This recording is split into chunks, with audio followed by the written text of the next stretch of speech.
इसलिए कि हमारे देश के प्रधानमंत्री आदरणीय नरेंद्र मोदी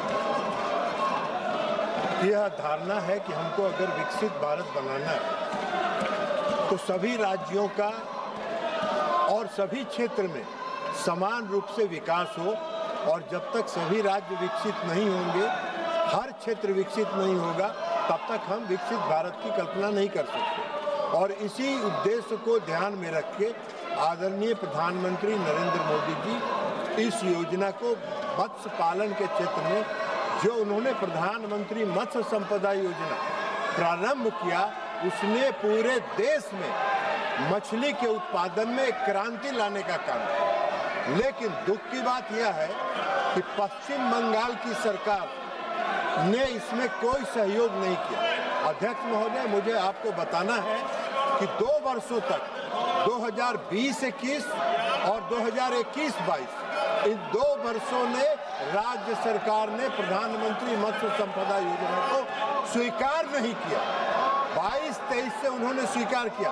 केंद्र सरकार ने पश्चिम बंगाल में जो प्रधानमंत्री मत्स्य संपदा योजना में खर्च का लक्ष्य रखा था 910 करोड़ रुपए, और उसके एवज में जब 22-23 से शुरू किया भाग लेना पश्चिम बंगाल सरकार ने, तो मात्र 221 करोड़ रुपए का ही प्रस्ताव वहां से प्राप्त हुआ, जिसमें आज तक जो राशि आवंटित की गई है केंद्रीय शेर की 221 करोड़ रुपए, उसमें मात्र 114 करोड़ रुपया अब तक जारी किया है 221 करोड़ में, और मात्र 58.51 करोड़ पश्चिम बंगाल की सरकार ने खर्च किया है।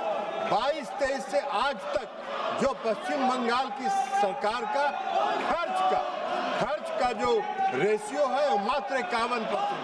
अब अगर राज्य सरकार सहयोग नहीं करेगी तो फिर केंद्र सरकार कहीं पर नहीं है। मैंने स्वयं पश्चिम बंगाल में जाके इसकी समीक्षा किया 2 अगस्त को इसी वर्ष, और बहुत ही कनीय रैंक के अधिकारी आए जिनको कुछ पता नहीं था। जब मैंने पता किया तो मालूम हुआ कि उच्च स्तर पर निर्णय हुआ कि भारत सरकार की किसी बैठक में सबसे निम्न स्तर का अधिकारी जाएगा। यह है राज्य सरकार का सोच। तो इस देश को विकसित करने का प्रधानमंत्री मोदी जी का जो लक्ष्य है, उसमें राज्य सरकार जहां सहयोग नहीं कर रही है वहां कठिनाई हो रही है। हमारी जो योजना है वो हम राज्य सरकार के माध्यम से खर्च करते हैं, सीधे तौर पर सहयोग समिति को हम नहीं देते हैं। उनके लिए FIDF है, फिशरी इंफ्रास्ट्रक्चर डेवलपमेंट फंड है, वो उसका उपयोग करके आगे बढ़ते हैं। माननीय सदस्यगण, मैं पुनः आपसे आग्रह कर रहा हूं, प्रश्नकाल महत्वपूर्ण है, आप सदन में भागीदारी निभाएं। माननीय सदस्यगण, मैं जिस तरीके का आचरण आपका देख रहा हूं संसद के अंदर, और कई माननीय सदस्य संसद के बाहर जिस भाषा का प्रयोग संसद के लिए कर रहे हैं, वह न संसद के लिए हित के लिए न देश के हित लिए है। अगर उनके राजनीतिक दलों की यही परंपरा है तो देश देख रहा है संसद के अंदर विरोध, असहमति लोकतंत्र में होती है, लेकिन मर्यादा बनाएं, शालीनता बनाएं, और हमारे प्रयास से संसद की मर्यादा, गरिमा ऊंची हो। मैं हमेशा हर मुद्दे पर, हर विषय पर आपको पर्याप्त समय, पर्याप्त अवसर देता हूं, लेकिन मेरा आपसे आग्रह है, दुनिया का सबसे बड़ा लोकतंत्र जो दुनिया के अंदर मार्गदर्शन देता है, हमारी संसद की मर्यादा, परंपरा भी उच्च कोटि की होनी चाहिए, और विशेष रूप से आपका व्यवहार और आचरण संसद की मर्यादाओं के अनुरूप हो, ये मेरा आपसे आग्रह है। सदन की कार्रवाई आज 12 बजे तक के लिए स्थगित की जाती है।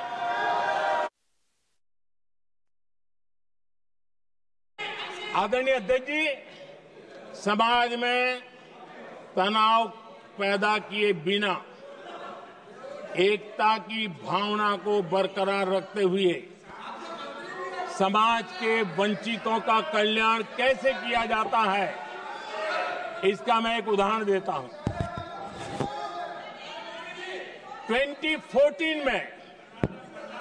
2014 में 2014 से पहले हमारे देश में मेडिकल कॉलेजों की संख्या 387 थी। 2014 के पहले मेडिकल कॉलेज की संख्या 387 थी। आज 780 मेडिकल कॉलेज हैं।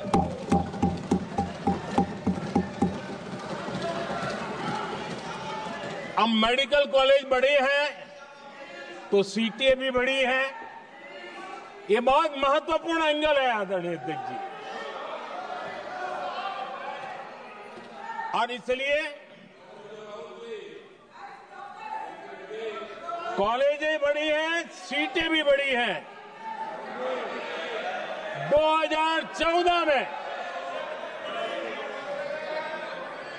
2014 में हमारे देश में एससी छात्रों की 2014 से पहले हमारे देश में एससी छात्रों की एमबीबीएस की सीट 7,700 थी। हमारे आने से पहले दलित समाज के हमारे 7,700 युवा डॉक्टर बनने की संभावना थी। 10 साल हमने काम किया। आज संख्या बढ़कर एससी समाज के 17,000 एमबीबीएस डॉक्टर की व्यवस्था की है। कहां 7,700 कहां 17,000। अगर दलित समाज का कोई कल्याण का और समाज में तनाव लाए बिना एक दूसरे के सम्मान को बढ़ाते हुए, आदरणीय अध्यक्ष जी, 2014 के पहले एसटी छात्रों के लिए एमबीबीएस की सीटें 3,800 थी। आज ये संख्या बढ़कर लगभग 9,000 हो गई है।